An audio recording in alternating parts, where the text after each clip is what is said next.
Hello, hello. Hi, and welcome to another episode of Recruitment in the Spotlight. Today we're here with National City. Hello. Hey. Hey. And so before I go ahead and introduce our guests, there are a couple things that we want you to know. First and foremost, my name is Lasana Pakeman, she, her pronouns. I'll be your host for today. I'm also the recruitment manager for CalJack. And so I want you to know that if you're interested in becoming a firefighter, I highly recommend that you go ahead and like this page, make sure that you turn on your notifications, excuse me, make sure that you subscribe as well. And that way you won't miss any future videos, especially as they relate to the CPAT, FCTC written testing, information about departments that are hiring, and so much more. But speaking of FCTC, we actually have the program director for FCTC here with us today, Mitch Deanda. Thanks, Lasana. Hello, everyone. Really excited to share some information today about FCTC and the role that FCTC plays in National City's hiring process. We're also excited to get your questions answered by our panel of experts. So first off, we would love to know where our audience is coming from. So let us know in the comments down below where you're watching from so we can get a better idea. And with that, I'll turn it back over to our awesome panel. All right, so we're here. Let's talk. All right, let's start off with some introductions. And so we'd love to have you go first. If in your introduction you could include your name, we know which department you're with, but maybe your department and how long you've been a firefighter. Absolutely. So my name's Trevor Halliburton. I'm a firefighter paramedic, and I've been with National City for about 3 years now. All right. Hi, my name is Chris Berry. I'm an acting engineer with National City Fire Department. I have a total of almost 8 years in the fire service, 3 of which being here in National City. All right. Hi, Sergio Mora, the Fire Chief, National City Fire Department. Hello, Fire Chief. Hi. 28 years in National City, 31 total in the fire service. Thank you. Hi, I'm Adolfo Osuna, Probationary Firefighter with National City Fire Department. I've been in the fire service around 15 years and going on 1 year here with National City Fire. All right, well, congratulations. Thank you. You're welcome. You're very welcome. Thank you for each of those introductions. Chief Mora, we'd love to start off with you. We have the very first question. We know that every journey into the fire service is different, and so we want the people to know, how did you land on the fire service? How did you know that this was the right industry for you? Great question. My path is somewhat different. I went to college, have a couple of degrees in engineering. I did that for a number of years. And throughout that journey, I knew some folks that were in the fire service. And so fast forward to when I was done engineering, I did a ride-along with a gentleman who worked for the city of San Diego, and I knew very little about the fire service other than you see a red fire truck with a siren going on. But I showed up at the fire station, and within the first 10, 15 minutes of my day there, I knew that was the career path for me. I was a little older. I was in my early 30s, so I refocused, retooled up, and went back to school and pursued a career in the fire service. It took a little bit of time, but I was hired in National City in 1996 as a temporary firefighter and ascended to the role of a permanent firefighter. And then throughout the years, through promotional opportunities, I held every rank. I was a firefighter for about 7 years, an engineer just short of 5, captain for just short of 3, a battalion chief for about 13 years, and just recently I've been promoted to the role of fire chief. So not your traditional path. I did not know that I wanted to be a firefighter early on. I just was exposed to it and I loved it. And I knew that was the job for me. Mm-hmm. And you can relate to everyone's rank as well. Yeah, that's a benefit. You know what to expect. Right, yeah. Right, beautiful. And so I want to say acting engineer Barry, I'm sorry, Chris. Yes. Thank you. And so what inspired you to become a firefighter, and did you grow up around firefighters? So yeah, my story is definitely a little different maybe than most people have. I was really fortunate that I got to grow up around the fire service my entire life. My dad and my grandpa were both in the fire service, so my experience super young was going to the fire stations, doing ride-alongs with my dad and seeing how unique and how special this career was. And then I always knew this was a job I wanted to do. And for me, that kind of put me on the track of knowing how to go about getting that job. But one of the things was that my dad wanted to instill in me is that this job is a job that requires a lot of hard work to get. And he wanted to make it apparent that it wasn't just something handed to me because I grew up around the fire service. He made sure that I had to do my due diligence and really earn that job. So, and because of that, I think that allowed me to really get involved with recruiting and use the experiences that I had of almost 10 years of trying to get this job to really give that back and make a difference and help people to get this job, because this is the best job in the world. Thank you, thank you. And so how about you? How did you get into the fire service, and did you always know that you wanted to be a firefighter? So I'm actually the complete opposite of Chris. I had no idea that I wanted to be a firefighter. I've always had an interest in medicine. After high school, I pursued a degree in biology. Through that process, I quickly learned that that was not for me. So I came back and I had a family friend who kind of introduced me into the EMS system. And I took an EMT class, worked as an EMT for a couple years, and I absolutely loved it. I saw what the paramedics were doing on calls, and I wanted to pursue my education and become a paramedic. After medic school, I kind of got that same drive again when I was working as a medic, seeing the firefighters, seeing what they do while we're sitting on the sidelines, waiting for them to get the victim out of the car, waiting for them to extinguish the fire. I was tired of being on those sidelines, and so I wanted to pursue the fire service, and I was lucky enough to land with National City. You wanted more action. Absolutely. All right. And so shout out to the people in our lives who tell us about opportunities, right? Absolutely. And so how about you, Firefighter Adolfo? What led you to the fire service, and then how did you end up working for National City? Yeah, so I didn't really have anybody that was in the fire service in my family, so I was the first one to follow this path. When I was finishing high school, I was thinking of maybe becoming a veterinarian. So I started general education at the local college, and one of my dad's friends actually asked me, like, hey, you ever thought about being a firefighter? He worked at a local casino, and they had a hotshot crew, wildland firefighters. And he kind of put me in contact with a couple of the captains and chiefs there. I met with them, and they kind of laid out how it works. You put your application in, you try the physical agility test, and then you get selected. So I did that a year after high school. Unfortunately, the first time I didn't make it through, and they recommended, hey, check out local Explorer programs. They'll teach you how to write resumes and kind of set you down a path. So that's what I did. I did a local Explorers in a department near my town. They really helped you with the basics, foundation, how to build a resume, how to do interview prep. Came back that following year to that hotshot crew and crushed the agility, crushed the interview, and I was able to get in. I did about 5 years with them. The hotshot crews are seasonals, so you work for 6 months off, you get laid off for 6 months. So I was looking for the next step of becoming permanent, and that's where I started taking my firefighter classes, got my Firefighter 1 Academy, and which eventually, through my education and experience, it led me to a job here. Just got picked up in February with National City. You look so proud. You look so proud. You're doing a great job. You're doing a great job. He's almost there. You got to see your chief behind you smiling.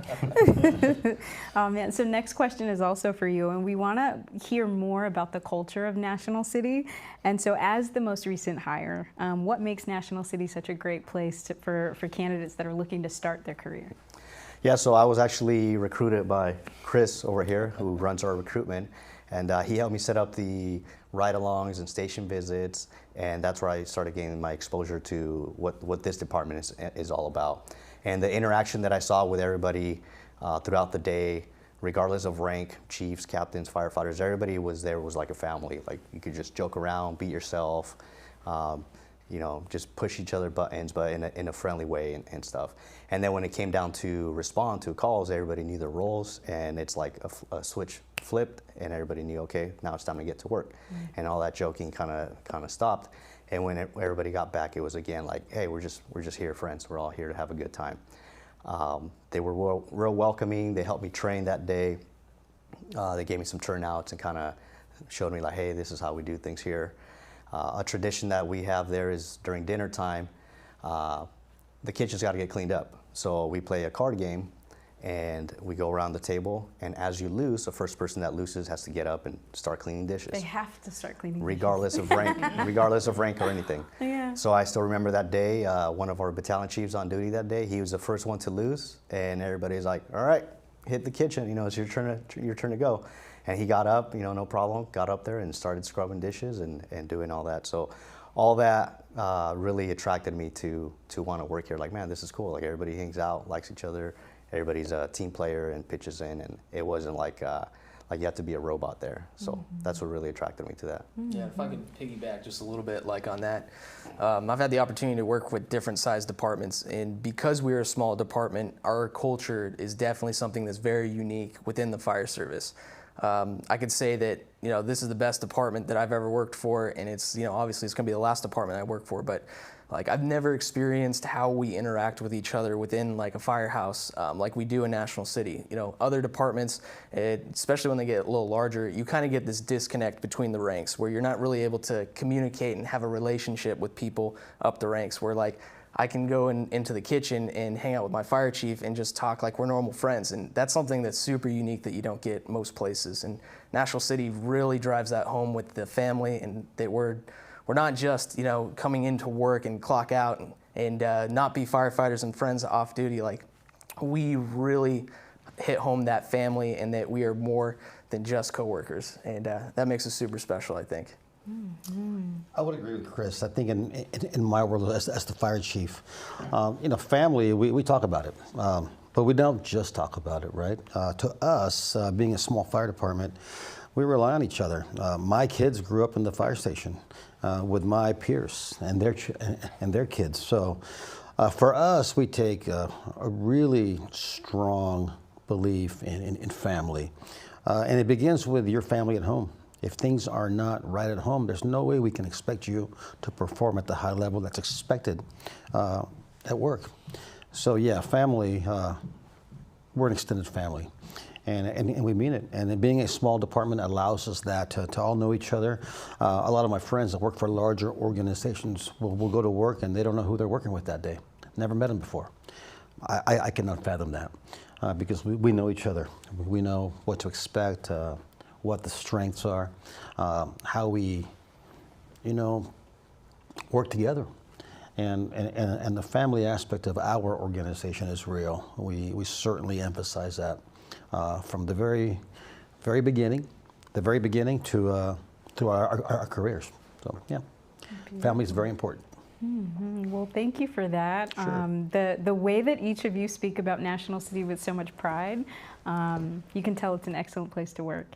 It's the best. There we go. There we go. All right. Well, I hear that the chat is bursting with questions, so we're going to go over to Mitch and take some candidate questions. Sure. Perfect. Thanks, Lasana. So I think maybe just to elaborate on what you all were just talking about, but we have a question about being a parent and being in the fire service. And the question is it possible to join the fire service while raising a family? I think that we all can agree that the answer is yes, but maybe you all can elaborate on that experience a little bit. I'll start with that one. I have two daughters and a wife. Yeah, it's possible, it's doable, and it really gives you more of a commitment to what you're doing because people are depending on you at home. You certainly need a strong support network from your family, right? Within the department and outside the department. I think Adolfo has a story he can share where when he was a brand new member, not too long ago, where you do have difficulties during your probationary year. It's a tough year, and you need that support, whether it be from your own internal family or from your extended family. It's doable. You just have to commit and invest in yourself, and therefore we can invest in you. But yeah, we encourage, I believe, as the fire chief, that when somebody comes in with a family that depends on them, they're going to give you just that much more of an effort, you know? So yeah, it's doable, it's possible, and it's certainly worth it. Adolfo. Yeah. So definitely, he touched on it, the support at home. So I'm a little older. I have a wife and kids. I was the main breadwinner at home when I decided to leave my previous employment, which I was already a permanent career engineer with another agency. So it was a big move, big step to come over, and a lot of weight on your shoulders. But definitely the communication with your spouse and even with your kids, like explaining to them, like, hey, like it's gonna be a little time consuming. I might not be here every single day as much as I was, but once you explain to them the overall goal and you're doing this to better your home situation, your life, the time that you can spend with them, and it helps them understand, like, okay, like he's doing this for us, he's not just leaving us temporarily. So as long as you have that laid out at home and you have your support of your spouse, and you find a way to do it. So it's going to be a little bit more stressful with the kids, so you got to focus on your academics and on your skills when you're during the academy. But you also don't want to neglect them. So it's all about managing and balancing your time, because family is number one, and that's what we really push with the department. And if you don't have your family at home, everything else is going to fall apart. So that open communication, don't feel that just because you have kids, just because you're the main breadwinner, like it's not doable. If you really want something, I'm the type of person that sets my mind on something and I just go all in, and it's doable. You can accomplish it. So as long as you have that drive and that passion and you really want it, don't let that be something that holds you back. And thank you for sharing that, because you embody so many of the qualities of our audience that want to change careers, that maybe have a family or that feel older. So thank you for sharing that and letting people know I am the example. It's possible, and there's support that's available. Yeah. Incredible. Mitch?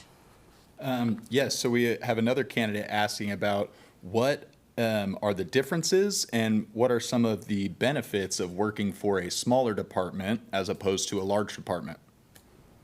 Absolutely. I feel like I could answer that. So having the opportunity to work for a larger department, and certainly growing up with my dad, my grandpa working for a very large department, I got to really see what every department kind of has to offer as far as their culture. We've already kind of hit on just like our communication, our relationship with each other being, very strong, being a small department. But one of the best things about being a small department is that your voice gets heard very quickly. We can affect change almost immediately. And our department is super supportive of its members. If you have an idea on how to do something better and we get buy-in from the rest of the department, we can make that change immediately. And that's just something that you don't get when you work at a larger department. You have to kind of work up the ranks, get to those admin staff positions to really affect that change in a larger organization. We're here, we value everybody and your opinion, and if you have a good idea and we like it, we can make that happen. And that's something that you get with a small department that you just don't get with larger departments. Something else with a smaller department is I trust these people every day when I come into work with my life. I think I would find a really hard time if maybe you know your crew really well, but you work overtime at a different station. You're working with different people, like the chief said, that you may have never even met before. I would have a very difficult time working with those people, relying on those people to, really with my life every single day. Whereas here, every single station, no matter what crew, what station, I know who I'm working with and I know I can trust them. I'd add That was a little powerful. bit if I could. Yeah. I'd add a little to what Chris said, and a small agency, right? We do a lot more with less. So investment from the lower ranks, if you may, is critical to how we get things done. Change for the sake of change might not be healthy, but change for the right reasons certainly is welcome. The fire service is not a me thing, it's a we thing. I know that as a fire chief, I might not have the best view or a different lens on what they're seeing on the day-to-day and providing emergency services. So yeah, we're certainly open to input from the newest member to the senior members, and that's how we are able to affect change, positive change, and continue to support our community and give our folks the buy-in, the commitment that you want ownership in your department. I believe that all of us, we're wearing the same patch, right? So it's our fire department. It's not mine. It's ours. Absolutely. So the fire service, not a me thing. It's a we thing. Mm-hmm. Well, the tone of that comes from the top. And so it's definitely, infused throughout everyone's ranks. So incredible. Firefighter Trevor, back to you. Can you talk to us about some of the opportunities or specialties that are available at National City? Absolutely. First and foremost, I think one of the best things about National City is that we get to do the things that everyone trains to do. When you're young, you're starting out, you're starting the academy, you're getting to extinguish fires, you're getting to extricate people from vehicles. A lot of departments, you may not see that as often. Here in the city, we get to do it all. A perfect example of that is when I was fresh out of the academy, And again, prior to this, I had no fire experience. This was my very first experience after the academy. First day one, first call was a fully involved apartment fire. And so I was able to experience that. I even told my wife before I was going into work, I was like, it's going to be a while before we get fires. Most places don't get them very often. And we got that first call. First day. First day. Welcome to the department. So that's just awesome. And I think it really speaks to our training department. Coming into this with no experience, that I felt confident on that fire. I was ready for it. Obviously, I was extremely nervous, but I was ready for it. And we were able to complete our objectives, extinguish the fires. So that is something that is huge here. You just get to be a firefighter here at this department. Other opportunities is the department is extremely supportive of whatever path you want to take. If you want to look into rescue, technical rescue, rope rescue, they will support you to do that. If you want to look into hazmat, go down that, gain that knowledge, they'll support you to do that. Newly, we've started sponsoring members of our department to go to paramedic school. So if you're an EMT, you get on with the department and you want to further your knowledge, you have the opportunity to get all of your shifts covered while you're attending school and remaining full-time on the floor, which I think is a huge opportunity to those EMTs. Can you say that last part again? You get sponsored to do what? You get sponsored to go to medic school. It's huge. Not only do we pay for the school, we pay you to go to school, and once you finish and are successful, you get a 15% raise that you can carry throughout every rank. So yeah, if we see investment on a personal level, we certainly support that investment from the administration side. So yeah, we have a lot of unique programs. That is one of them. Because we do hire EMTs. We're one of the few agencies that still hires EMTs. And if you're willing to invest and look at paramedic school and commit to that, that's a very difficult commitment, right? It's a lot of time, a lot of effort. But if you are willing to do that, then we are willing to support you. Incredible. And so along with that, do you have anything for candidates that, let's see, I'm going to switch gears here, but how does in addition to the programs like this paramedic program and many of the other programs you've mentioned, how does National City go about supporting employees? So you mentioned this raise that comes along with the paramedic program and follows you through each rank. Is there anything else that is provided? Any other assistance? Well, certainly. I mean, my greatest asset, our greatest asset is our people. So you have to invest in them. You have to support them in many ways, whether it be on a personal note or whether it be in a professional note. If somebody shows interest or a passion for any program within our organization, it is my job to be open to listen to that. One thing that I do ask is if you have an idea, also bring solutions, right? Because as the fire chief, I'm pretty busy. But yeah, we support our folks because they're our greatest asset. As the fire chief, my number one job is to be the biggest advocate for not only the organization, but for the people that make up the organization. Because without people, we're nothing.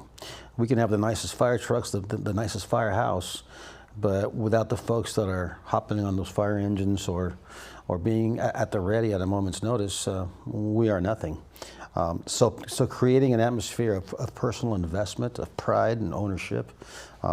Again, we are the oldest department in San Diego County, 1887. We've been around for a very long time. We're an extremely proud organization. And you know, we're all invested. So we support you as long as the intent and you understand the mission and the commitment that it takes, and the fact that we all rely on each other to do our job, and just bring your best effort. Right. And I know that you all are also looking for people locally, and so clearly recruitment is working. That's something that's working at National City. But can you speak to the people that are local to the area that may want to learn more? Certainly. So as the fire chief, I am often asked by our elected officials, how do we go about creating opportunity for our residents? And we were very fortunate last year to have a young man named Armando come, who used to do ride-alongs at our fire station when he was in, I don't know, elementary school, who was interested in the fire service, showed up for a ride-along one day, and I received phone calls to come meet this kid and meet him. Okay, and hire them right on the spot. Well, we can't really do that. There's a process by which Right, there's you a hire process. people. But yeah, the emphasis for me as the chief is to look at the community and try to provide opportunities for our folks to really learn about the fire service. So some of you out there are already part of that process. You already know what it takes to begin a career in the fire service. But those of you that do not, and there are a lot of folks that don't, that we meet day to day at the supermarket or we'll see us training outside, we invite you to our firehouse. Come knock on the door. Ask to speak to a firefighter and ask about the fire service, what it's about. We invite you to come right along with us and show you what the fire service is all about. That is my commitment to the community, our commitment to the community. It's important that we open up those opportunities for the folks that live within National City, because there's that inherent pride in your own community, right? I don't live in National City. I live elsewhere, but we have members that do live in National City. Our old fire chief, he was a lifelong resident. So there's value in being able to mirror your community and provide a service. And that commitment and pride is infectious amongst all of us, right? Sure. So that's what we do. We open our doors. Come knock on the door, 343 East National City Boulevard, between the hours of 8 and 5. Knock on the door. Ask for the newest firefighter, and ask them, hey, how do I become a firefighter? What's the path? And also look at our website, ncfd.org, which lays it out for you. Join NCFD. Join There we go, there we NCFD.org. go. Yeah, I'm not good at this stuff yet. I'm a little older, but You're doing great. But it lays it out for you. Every opportunity, the path to become a firefighter is right there. I know a lot of you already know that, but those of you that don't, start with that. And so you actually have a really good example of this. Can you tell us about the Firefighter Career Expo you recently attended? Yeah. You met a candidate, and what has occurred since then? Yeah, absolutely. So CalJack and FCTC's done a great job of their recruiting. I wish this was available when I was trying to get hired, because there's so many avenues that are created through this program. So we attended the Carlsbad Expo just a couple weeks ago. We got to meet some of the people that are trying to get into the fire service. And through that, I've able to talk to some candidates who really didn't know where to start. We kind of gave them the roadmap of, look, this is what you need to do to become a firefighter. My best advice for you, if you're interested in doing this job and learning about what it takes to become a firefighter, come do a ride-along with us. So from that, we've already gotten multiple people signed up for ride-alongs in the next couple weeks. So glad you guys followed through and you clicked on the link on joinncfd.org, and hopefully we'll be seeing you soon. Oh yeah, it was an amazing experience, and it was wonderful having you there. Also, I know that you do a lot, additionally within the department between the Burn Foundation and some of the other programs. Can you speak to some of those? Yeah, so I think something that really sets a department from being a good department to being a great department is really their community involvement. So you can be great at your job and be a great fire department operationally, but that buy-in you get from your community is huge. So with us, we do various community events such as the Spirit of the Holidays, which is coming up. That's where we give underprivileged families the opportunity to receive gifts around Christmas. We also do local events with like the Burn Institute, where we collect money, and that we do a demolition derby every year. We also do Wounded Warrior dinners, where we have those individuals come to our fire station. We host dinner for them, as well as we also have a very highly recognized 9/11 ceremony within San Diego County. So really just having all these avenues to reach out other than the service that we provide for our community really makes us connect with who our citizens are. And really that's our product, is our citizens. So being able to reach out to them other ways than just on their worst day really allows us to really give back to our community and be a great fire department. Okay. Man, I mean, we've talked in just a very short time. I feel like we've covered so much. And I'm still really, really enthusiastic about this opportunity to become a paramedic. This is an incredible opportunity. Absolutely. Yeah. Yeah, it's not unique, but it's successful for us to invest in our own people. Absolutely. Yeah. So with that, we want to talk about what it looks like to get hired at National City. And so I know that you all use the FCTC statewide eligibility list and the CPAT. And so we have Mitch here, who's the program director for FCTC. So Mitch, can we hear from you regarding exactly what it takes to get on the statewide eligibility list? And then we can come back to see what the specific requirements are for National City. Yeah, so actually before we jump into that, I had a couple follow-up questions from the audience, specifically around ride-alongs. You mentioned just come to the station between the hours of 8 and 5. Is there any etiquette that candidates should be aware of when they are going to the fire station to schedule a ride-along, or just any tips for a candidate that's going through that? That's a great question, and really Chris is best equipped to answer that. But and knocking on doors is just one option. We also have an online sign-up platform. But Chris is who leads our recruitment effort, and he can give you really great insight. For sure, checking out either our social medias, going to @JoinNCFD on Instagram is a great resource. We also have our joinncfd.org website, which really gives people who have no idea where to start in the fire service a place to start.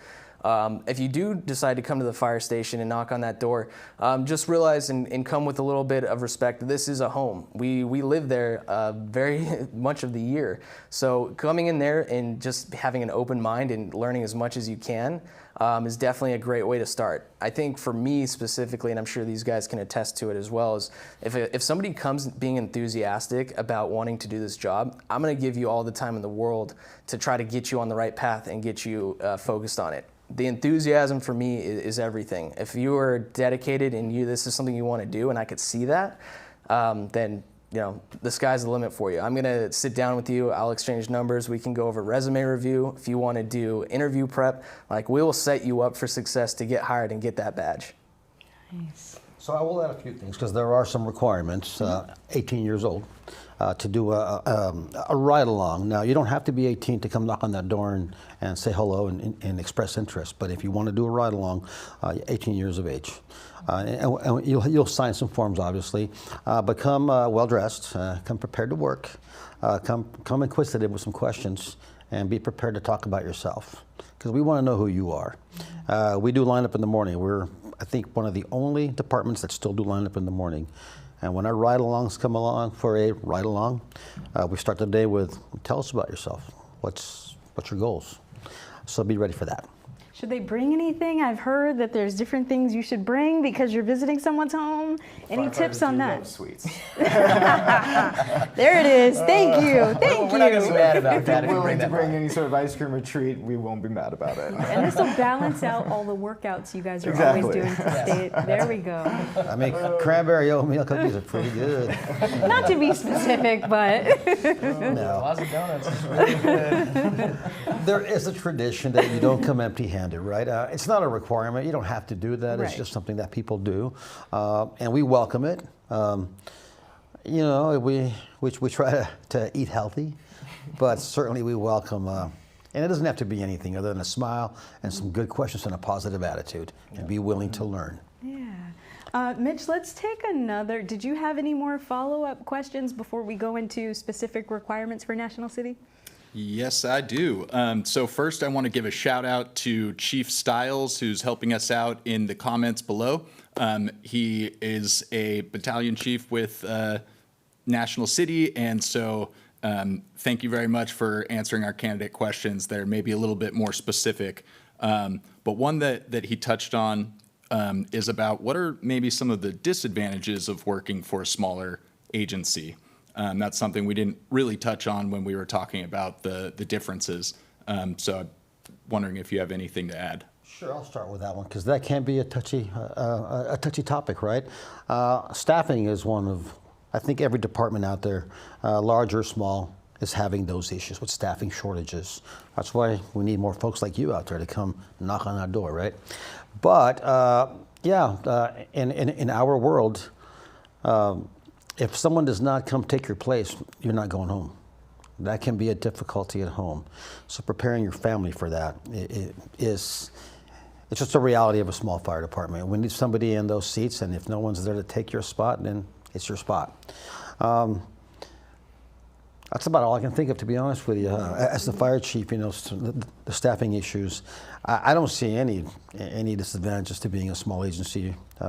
Trevor touched on it. We do everything. We don't have the ability to identify folks for specialties, even though you're encouraged to go out there and get those specialties because you're expected to know everything. So maybe that can be seen as a challenge. But for us, I think challenges are just a way to get better, right? Yeah. I think there's so many more positives than there are negatives to the small department culture. Addressing some of the ones that maybe some people think about is like opportunity is something you hear a lot on the recruiting side. Like, you know, on paper you see, 3 stations, so only 42 members. Like, that seems like that could be a disadvantage versus a very large department. But I would say that we have the opportunities within our department as well. And like Trevor was kind of mentioning, that support system that we have of if you want to do whatever you have a passion about, we're going to support you with that. That's going to create opportunities for you to do things elsewhere. You know, if you want to go be a part of an incident management team on the wildland side, you can absolutely do that, and we're going to support you to do that. So there's a ton of opportunity that maybe isn't apparent on paper when you just see 3 stations, you know, small department, but you got to realize the support system that we have within that small department really allows for that opportunity to grow. So I would say that would be my answer for maybe that question or that concern that people may have of being a small department. Yeah, definitely enhancing your perspective and being able to see the beauty in it as well. I don't know if it's a negative, but I would think that expectations are greater of our membership, right? You know, I expect our probationary firefighter to, you know, excel at his probationary period, and then be part of our department. Take something on, take a project on, because it takes all of us to really make it work. Right. Is that a negative? I don't see it as such, but maybe it might be, you know, thought of as that by some folks out there. Well, let's hear from him. Are you looking forward to taking on a project once you so, are done with probation? So that's it. That's another, to me, advantage is that there's so many working groups and committees in a small department that you can be part of. And if we were talking about affecting change, I actually had the opportunity this year, even as a probationary firefighter, since I have a wider wildland background. My captain approached me about certain hose complements that we have on our fire engines, and he took input from me just because of my past experience. And we actually ended up updating some of that and creating a new training video. And even as a probationary firefighter, like my word meant something. And that's one thing that I like, that smaller agency is going to allow you to have a voice, be part of the department, and create change. And then you can specialize in whichever one of those committees that you want, and take on new projects or create a new project if you see a need that needs to be filled. Beautiful. Thank you. Thank you. Mitch, back to you. All right. So this question is from candidate Alex Rojas, who's getting ready to start a fire academy and wants to know if you have any tips, recommendations, specifically regarding what kept you motivated mentally and physically through your academy. Well, I can take that on. As someone who came into the Fire Academy with absolutely no experience whatsoever, some of the best tips that I can give you is have a why. Why are you doing it? Not just because it's cool, not just because you're going to get a great job at the end, just why to you personally are you going through this difficult process? If you have that, it's going to make the entire process easier. Also, being prepared. I will definitely be the first one to say I was a little bit underprepared for my academy, physically and mentally. I think I told them the first day as we were running towers, I realized I was way in over my head. So just be prepared. Do everything you can to give yourself that best foot forward when you start the academy. Have your why, so when things get tough, you can turn to that and know, okay, I'm doing this for a reason. This is difficult for a reason. It's gonna make the entire experience a lot easier to get through. Have your affairs in order, your personal affairs. Be ready to put all of your effort into that academy, right? And that starts before the academy starts. Physical fitness is huge. It's demanding.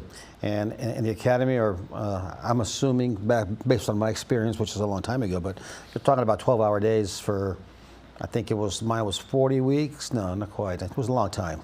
That's a long time. It's a long time. 14 weeks. Well, something like that, right? But yeah, have your affairs in order. Be mentally and physically prepared, and that takes time. Chief, may I interrupt for a moment? And I'm only sharing this because you said you had no experience in it, and you've already shared. But you talked about how unprepared you were at the very beginning, and so you had a funny story about some of his first few days in the academy, but also what you noticed within that. Well, yeah. Some of the things that stood out about his passion. Well, Trevor, let's talk about Trevor. I mean, obviously he's got a big smile and he's got a very positive attitude. And really, Trevor's positive attitude is what got him through those first couple of days. But in the fire service, we show our appreciation by calling you names, right? And Trevor was trying to keep up running or even just walking. And I don't know if I don't know there are any Star Wars fans out there, but Jar Jar Binks, where his knees bend the other way, that's Trevor. I mean, it was, but I mean, he was struggling. He was struggling mightily, but his attitude was really what gave him the buy-in from everybody else, right? You have to have a positive attitude and be willing to give it your 100%. You have to come with a positive attitude, and you have to come invested and prepared. And Trevor, although we were like, I mean, I was wondering about him for a minute there. We all were. I was. But I think one of these young men said, you know, never quit, right? Never quit, never quit. It is the best job in the world. I mean, it's we encourage all of you out there to really continue with this path. It's extremely rewarding. You really can't call it a job. It's much, much more than that. It's just, you will, I can't put it into words, but it's a sense of pride, ownership, that you're doing something for the community that people respect. So it's a lot of responsibility in that, right? Nowadays, with social media, right? When I say have your affairs in order, it extends to what you're doing. You have to look at your handles or whatever you call those things that you have on the internet. I'm not quite sure. Social media. Your pages, those things.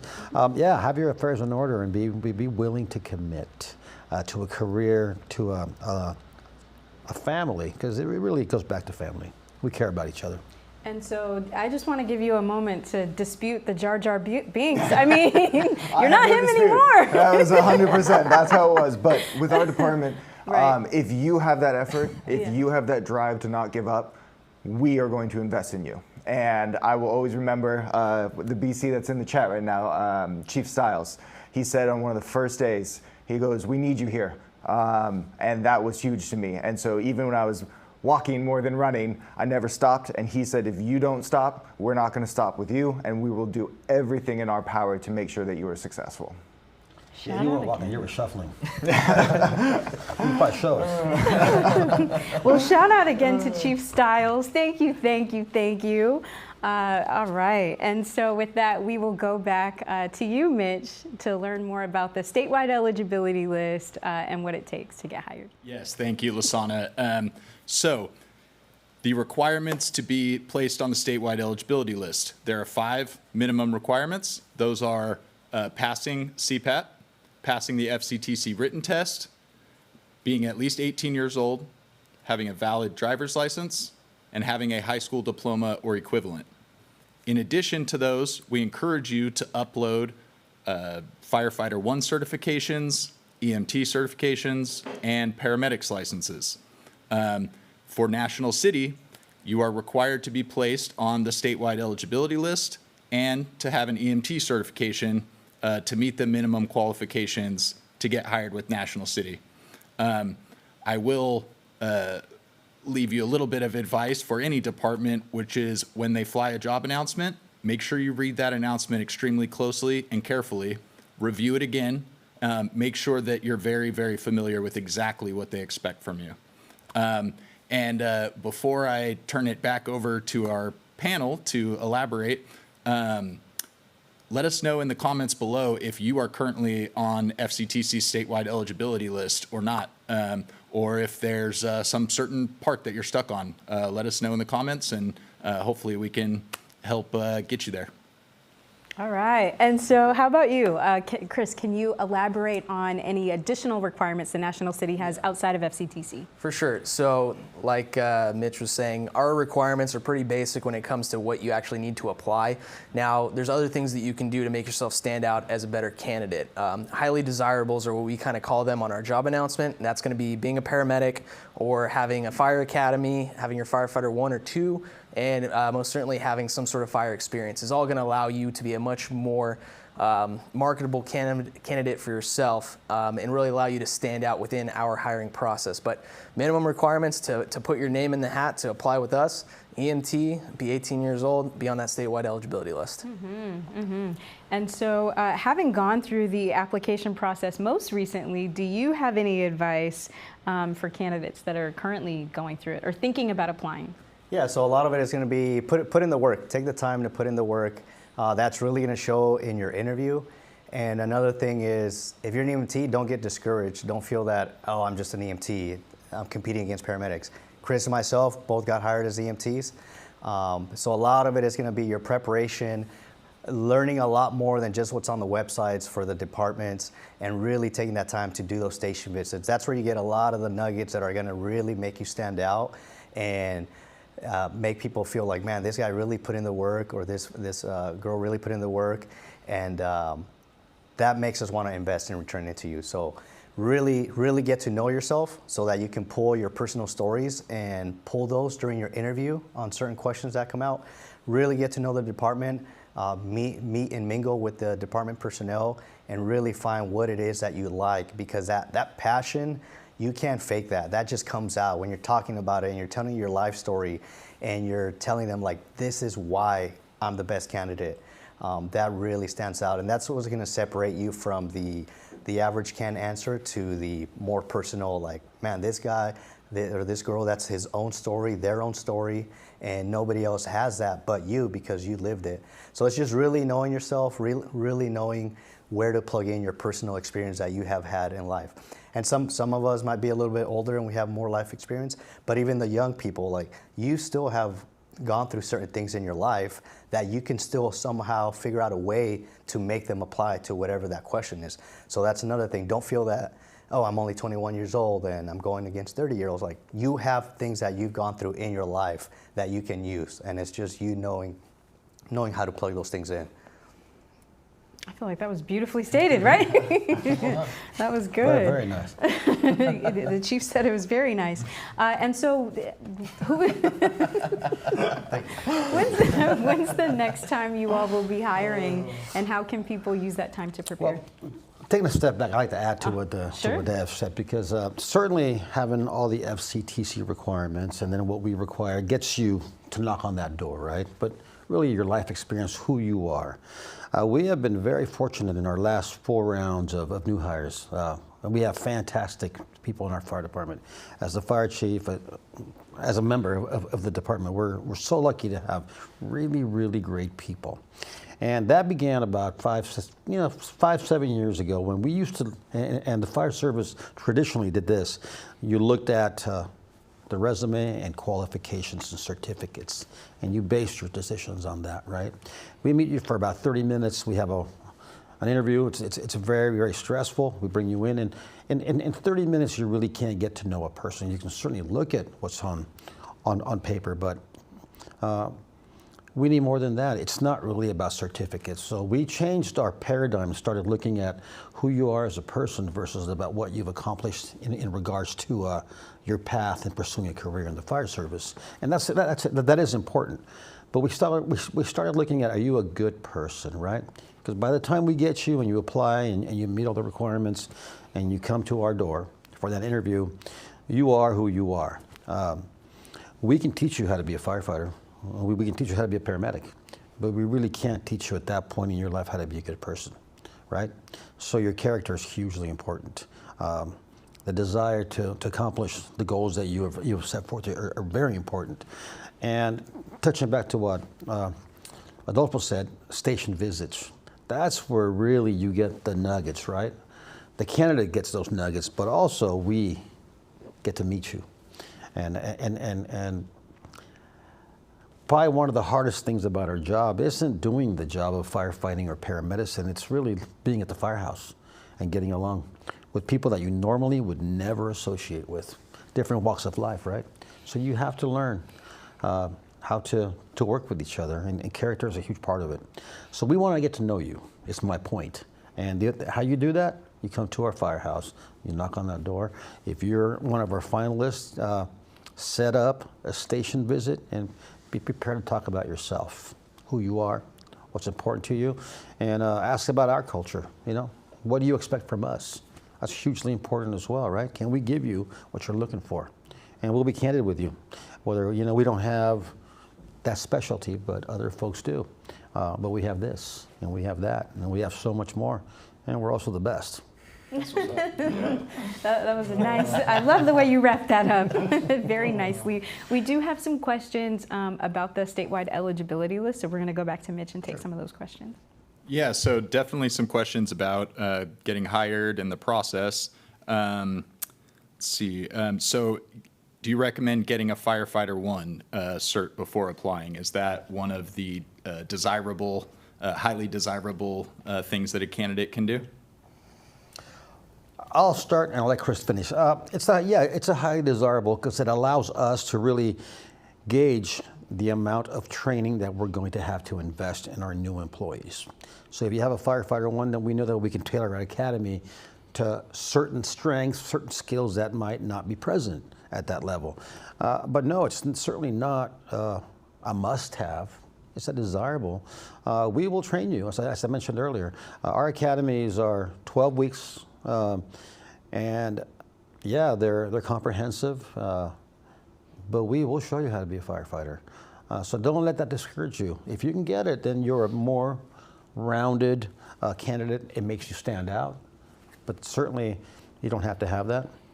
And I'll let Chris elaborate on that. Just kind of echoing on what Chief was saying, like we're in the business of hiring good people. That's first and foremost. But as a candidate, you always want to be improving yourself. You want to keep challenging yourself and taking the opportunities to better yourself, not only to just make yourself a little more, to stand out more on an interview panel or a resume, but that's what the fire service is about. This is a lifelong learning career, and we are always trying to better ourselves and learn new things. So I would say to anybody, like if you have the opportunity, go to that fire academy. If you've done your fire academy and now you're like, well, I don't have the opportunity to go to medic school right now, what can I do? Start taking fire classes, like taking fire science. Go take other classes maybe in the wildland arena. Like keep doing something to keep bettering yourself, and that's all going to pay off on the back end. We will see that investment that you're having in yourself and in trying to make yourself a better candidate, and we're going to see that this is somebody who's going to be a great fit for our organization. We want that individual who's constantly trying to challenge themselves and better themselves. Mm-hmm. Mitch, let's take some more questions. Yeah, absolutely. That really reminds me of a saying that I really like, and it's stay ready so you don't have to get ready. And so that idea of constant improvement and lifelong learning is a huge part of being a firefighter. Let's see, we've got Mustache Blake from Instagram would like to know, how does a gap in work experience affect your hiring decisions? Specifically, he mentions 911 experience, but how does that factor in? Go ahead, Chris. Yeah. Trevor or anybody. I'll start off on this one. As far as like your gaps in your resume for work experience, like everybody's got their own background, and hopefully you can use whatever that gap was to your advantage in an interview. Like we get the same kind of answers all the time for certain questions, but if you did something in between that was kind of a gap between like 911 service, where maybe you took some time off to start woodworking or you took some other adventure, we want to hear about that. We want to know you as a person. We want to see what makes you a well-rounded individual, because we want that type of candidate to come to our department. So I encourage you, if you have those gaps, definitely take a look at yourself, and when you're going into an interview that you have a reason why you were doing that and what your motivation for that gap was, or maybe it was a hard coming or whatever the case is, just be ready to talk about it, being willing, and maybe what you learned from that and how you can apply that to the fire service. All right. Mitch?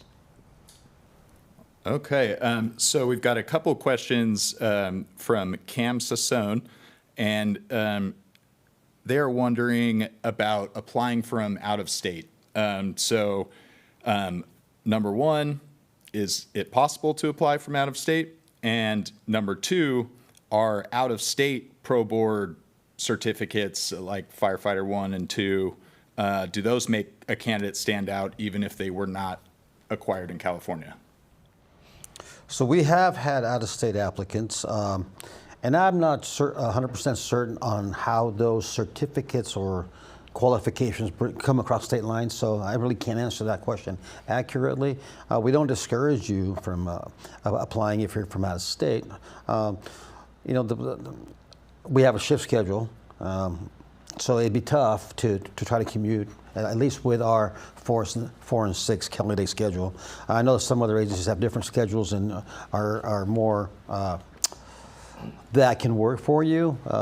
But yeah, certainly you can apply, and I do not know in regards to how those certificates go across state lines. That's something that you could look into yourselves and see. So there's definitely some reciprocity when it comes to your certificates from out of state.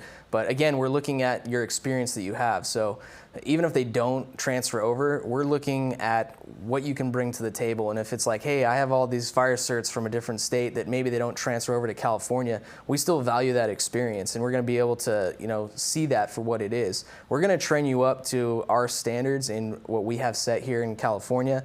So as long as you just have a valid driver's license in the state of California and a valid state EMT license, that's all you need. But I will add to that. I mean, we don't have a residency requirement in our fire department, but in all honesty, to be frank, it'd be very difficult to commute from out of state, certainly during the academy. It's just, it's very time intensive.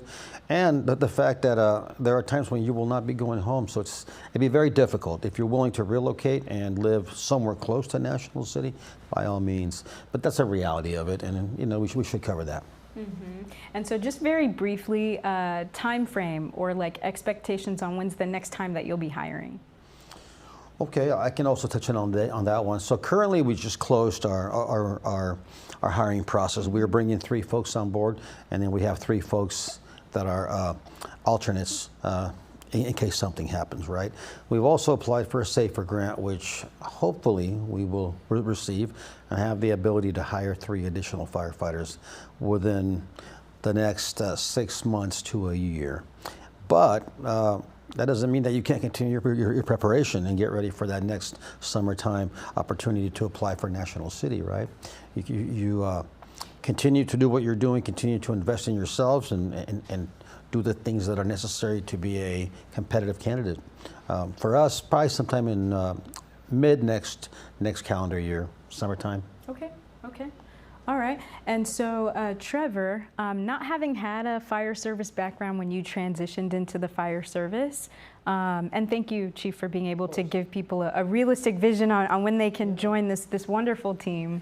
But Trevor, we want to know, especially, just not having had that background initially, and having evolved so far since then, can you talk about that transition into like the hierarchy of the fire service? Absolutely. So the biggest thing that I can say, especially as you're moving through the process, the hiring process, just be as genuine as you possibly can. When I came into my interview, I didn't hide the fact that I had no fire service. I brought it up. I brought it as almost a positive. I am basically a blank mold that I can come in here and learn the National City way of how to fight fire. I don't have any bad habits from a different academy. So just be genuine. I think it's so easy in some of these processes to Google answers, see what's the best firefighter answer to this interview question. And as someone these people that have been on the interview boards, they hear the same answers over and over and over again. So if you can just be genuine, whatever it is that makes you, come to us, share it with us. We want to know about it. If you're lacking in a certain area, like I was with the fire experience, just be honest about it. Again, we're looking for a good person. We're not looking for a specific type of experience. We can teach you to be a firefighter. Just be genuine in your interviews, I would say. And they're going to be able to tell anyway, right? 100%, yes. It's very clear when someone is just giving you a canned answer. good stuff, good stuff. And so we want to hear from you as a probationary firefighter. What can candidates expect within that first 12 to 18 months on the job? What are you experiencing and kind of what's that like? Yeah, for us, we have a pretty regimented probation. So you expect to do a lot of drills of the days. Every morning you're going to be assigned, your captain's going to assign you specific tools that you have to go over during lineup. And you will do a presentation going over specs, what it's used for, maintenance, out of service criteria, and stuff like that. So that'll keep you really busy, as well as you're going to be constantly training every single day in preparation for your 6 months exam. For us, we have a 6 month, a 9 month, and a 1 year exam. So that's going to be both a written exam as well as skills and manipulatives, and then your spiels, your specs and maintenance on every tool. So you're going to be really busy studying the books, really busy doing hands-on training, and on the academic side. And then there's the station side of things. Like, you are the newest guy, you're at the bottom, so expect to be the first one up, last one down, always volunteering on everything. Don't be afraid to mess up. Like, you're gonna mess up, you're on probation. People are gonna be on you for everything. And just have a positive attitude. Like, it's just 12 months and it's gonna be for the best career of your life after that. Put in the work, be open-minded, be positive. Nobody's there to bully you and punk you around. You're still a person. The expectation for you is just a lot higher because you're a brand new member of the department. So put in your work studying, learn your skills. If you need help, speak up. Everybody there is willing to help you in the evenings. That's kind of the downtime. Don't be afraid to come up to one of your senior firefighters and ask for some assistance. And initiative is huge. If you have a good positive attitude and a lot of initiative, that's gonna start building your reputation. Everybody's gonna feel that you're invested in this and they're gonna wanna put in the time for you. Mm-hmm. Well, lots of people are interested in joining the team. We're gonna go back and take some more questions from candidates in the chat. All right, so first I'm gonna start with the most specific question that we have from Diego Salazar, which is about the academy. Are cadets paid during the academy? Do they pay the department? How does that work? I'll touch that one. From the administration side, no, yes, you do get paid. You're on a 40-hour work week. It's a 40-hour work week, but it's much more than that. But you get paid for 40 hours. It's a Monday through Thursday academy, and you are a academy, what's the term? Recruit. Yeah. Recruit. You're a recruit, and there's a pay scale for that. We also are developing, this will be our second year of an open enrollee program where we select a local candidate and we bring them on board. We train them alongside our firefighters. They receive the same level of training as if you were a full-time firefighter for the city of National City, but you're not paid, right? So you receive that training for free. You don't get compensated, but it makes you that much more marketable. And as I mentioned earlier, our department is very well respected. We're a very busy organization. People know that a National City firefighter is well trained, well rounded. So that training that you receive from our end helps the candidate become a much more marketable and competitive candidate. This will be our second year of that program. We're right now in the process of selecting our open enrollee. We already have the names provided through the FCTC, and we make that offer to the candidate. They have to accept it or not. It's 12 weeks that you have to be there. Expectations are the same. The training's incredible and makes you that much more marketable. But yeah, we pay you, except for that one. Okay. The open enrollee. Okay. Mitch? All right. I'm going to kind of combine a couple questions because they're related. But what is your advice for people just getting started, being interested in a job in the fire service? And then what is your advice for someone changing careers, that maybe they're already in a job that really isn't a great fit for them and they are watching this episode thinking, this sounds right for me? What advice do you have for those folks? Yeah, I can start a little bit on that. Definitely the fire service, if you are in a position where you're unhappy with your current career and you want to make a change, the best advice I can give you is that you have to go into it, full steam ahead. Anything with the fire service, you can't really, do it halfway. To be successful and really get hired within any department, it really comes down to that investment and that effort that you put into it. So if you have the desire to get into the fire service, go for it, and reach out to departments like us or your local department and see how you can get involved and what are the first steps you can do. And if you start just kind of getting that momentum of getting on track of what it takes to be a firefighter, you'll get there. It's just all about that effort. You put in that effort, it's going to pay back dividends, and you'll get that job 100%. Like I said, I've never seen anybody not get hired in the fire service who keeps trying. That's my biggest advice, just keep going. Mm-hmm. It seems like you're sending something. Did you want to add something onto that? Another thing I would say is that the fire service is a very small community. When you're getting into this role, when you're starting, whether you're on the ambulance, a private ambulance, you're working for an AO program for another fire department, you're working at the hospital, whatever you're doing, it's a very small world. And so always be doing your best. I feel like we do have sometimes candidates that put on a very good show, and then when they're at their normal job, they're not quite the same. And so that gets around. So just know, as soon as you start this career, every day is an interview. Always be doing your best, always be striving to be better, and that's going to show. And when you come up for that interview, and we know that one person that has talked to your boss over here, it makes a big difference. That is very good advice. Before we move on to this next question, did you have anything else you want to add on to that? It's just going to go, if you already have that interest, go for it, because it's going to go a lot faster than you think. It starts with you getting on the FCTC eligibility list. Next thing you know, you're applying.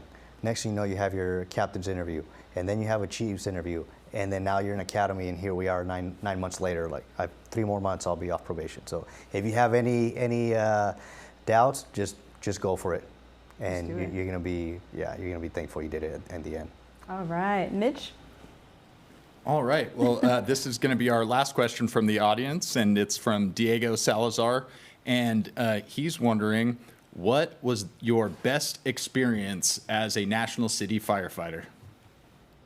Wow. That's a good question. That's a good one. Well, I'll start. Only been on 3 years. That first fire, that was something that was so incredible to be able to do that your first day. And I remember I was on the engine, went interior, and then my fellow academy mate was on the truck, and he cut a hole in the roof. And I remember looking up and seeing my academy mate on the roof and knowing this is what we're doing. This is the first day of the job, and we're already getting to do what people dream of doing. That was a really special moment for me, and that's when, already at that point, but it solidified that this was the place for me. Maybe you can attach onto that any words of wisdom that you'd like to share? I would definitely say Down the line. just commitment. 100%.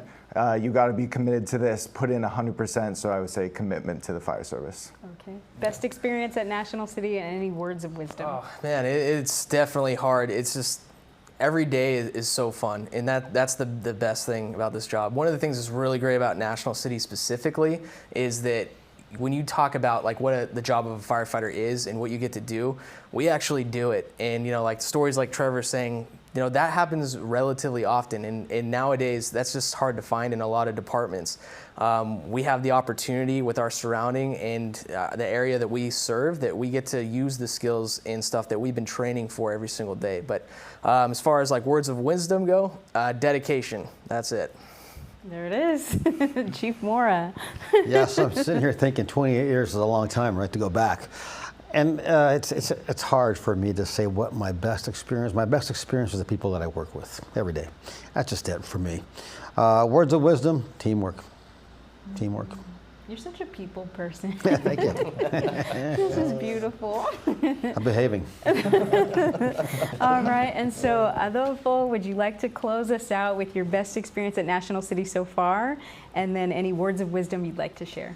Yeah, so for me, I would say it was about a month in.